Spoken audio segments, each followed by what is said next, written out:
ये सब बेगैरत है।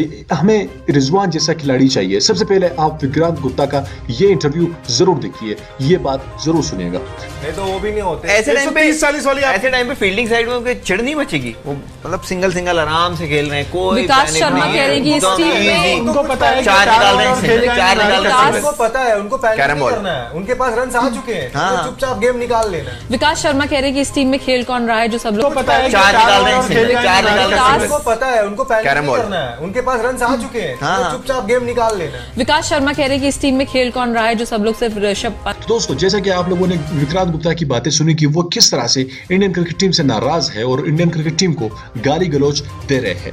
दोस्तों, क्या आप भी विक्रांत गुप्ता की जो बातें उन्होंने की है उनसे सहमत है, उनसे इत्तेफाक करते हैं या नहीं? अब इंडियन क्रिकेट टीम को घर लौटना चाहिए और क्रिकेट कभी भी नहीं खेलनी चाहिए? आपने कमेंट करके जरूर नीचे बता रहे हैं। इस वीडियो को लाइक कीजिएगा, हमारे इस चैनल को मजीद वीडियोस देखने के लिए जरूर सब्सक्राइब कीजिएगा। मैं मिलना चाहूंगा आपसे अगले वीडियो में, तब तक के लिए मुझे इजाजत दीजिए। अल्लाह हाफिज।